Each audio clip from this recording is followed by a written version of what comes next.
Soal pengelompokan organisme bisa didasari atas keanekaragaman pada tingkat gen dan keanekaragaman pada tingkat spesies.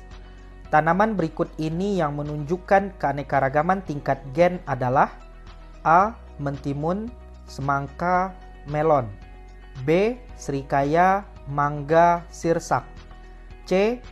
Temu ireng, jahe, dan temulawak. D. Bunga melati, bunga kenanga, dan bunga mawar. E. Kelapa hibrid, kelapa hijau, dan kelapa gading. Pembahasan soal di atas, keanekaragaman pada tingkat gen ditunjukkan dengan adanya variasi sifat individu-individu dalam satu spesies. Jawabannya E.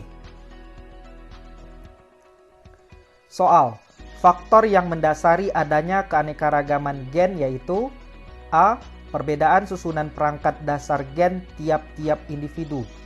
B. Variasi antar individu yang berbeda spesies. C. Interaksi faktor genetik dengan adanya faktor lingkungan. D. Jenis dan jumlah gen yang dimiliki oleh setiap individu makhluk hidup. E. Kesamaan perangkat atau kerangka dasar suatu penyusunan gen setiap individu.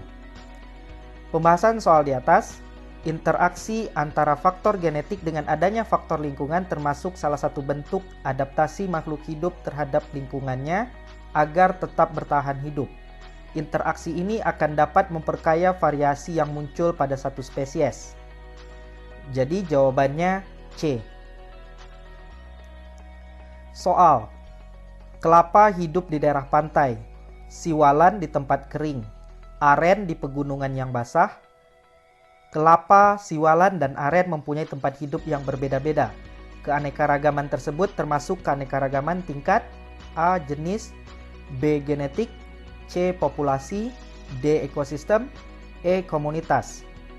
Pembahasan soal di atas, keanekaragaman tingkat ekosistem yang menunjukkan adanya suatu interaksi antara faktor abiotik dan biotiknya. Jadi jawabannya D.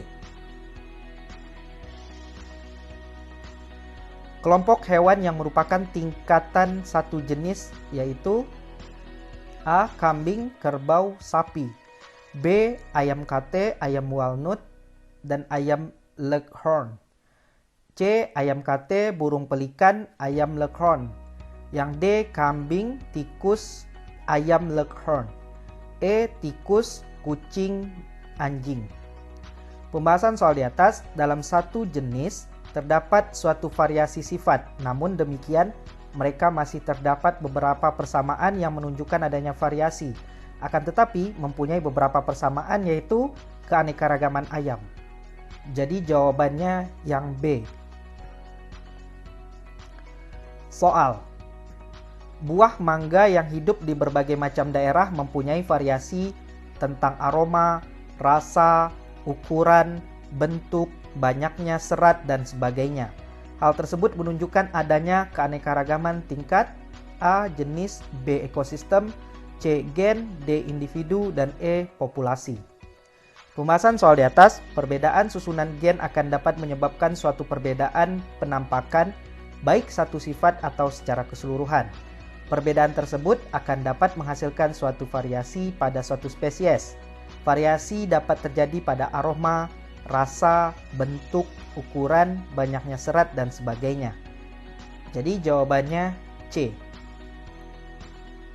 Soal, berbagai buah jeruk antara lain jeruk Pontianak, jeruk nipis, dan jeruk Bali. Hasil persilangan tanaman ini tidak pernah menghasilkan biji. Hal tersebut menunjukkan keanekaragaman hayati tingkat A. Varietas, B. Ekosistem, C. Filogenetik, D. Jenis, dan E. Gen. Pembahasan soal di atas, jeruk nipis, jeruk Bali, dan jeruk Pontianak termasuk spesies yang berbeda, akan tetapi masih dalam satu marga atau familia. Jika terjadi persilangan, tidak menghasilkan biji atau keturunan yang fertil. Hal tersebut digolongkan dalam keanekaragaman hayati tingkat jenis. Jadi jawabannya D. Soal, Anoa dan Komodo adalah fauna tipe A. Asiatis atau oriental, B. Peralihan, C. Australis, D. Indonesia bagian barat, E. Indonesia bagian timur. Pembahasan soal di atas, Anoa dan Komodo termasuk wilayah fauna peralihan. Komodo terletak di Pulau Komodo, Nusa Tenggara. Jadi jawabannya B. Soal. Berikut ini yang termasuk fauna tipe Australis adalah A. Anoa, Komodo, kuskus. B. Gajah, badak bercula satu, burung merak. C. Kanguru, cendrawasih, burung kasuari. D. Anoa, gajah, badak Jawa. E. Komodo, babi rusa, beruang. Pembahasan soal di atas, kanguru, cendrawasih, dan burung kasuari termasuk fauna tipe Australis. Ciri fauna Australis diantaranya yaitu terdapat banyak mamalia berukuran kecil, terdapat hewan berkantung, jenis burung memiliki warna bulu yang indah namun memiliki suara yang kurang bagus. Jadi jawabannya C. Soal. Berikut ini yang bukan merupakan konservasi atau perlindungan keanekaragaman tumbuhan secara ex situ adalah A. Kebun raya, B. Cagar alam, C. Kebun binatang, D. Kebun koleksi, E. Taman safari. Pembahasan soal di atas, konservasi secara in situ yaitu konservasi yang dilakukan langsung di habitat aslinya, seperti cagar alam, taman nasional. Sedangkan konservasi ex situ adalah konservasi yang dilakukan di luar habitat aslinya, seperti kebun raya, kebun binatang, kebun koleksi, dan taman safari. Jadi jawabannya B. Soal.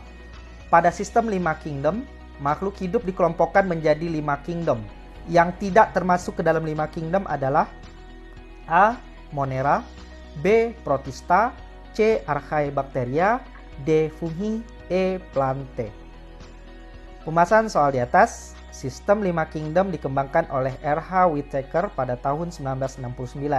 Pada sistem 5 kingdom ini, jamur dipisahkan dari plante berdasarkan ciri struktur sel dan cara memperoleh makanannya. Jamur dikelompokkan dalam kingdom fungi. Sistem 5 kingdom terdiri dari Monera, Protista, fungi, plante atau tumbuhan, dan animalia atau hewan. Jadi jawabannya C.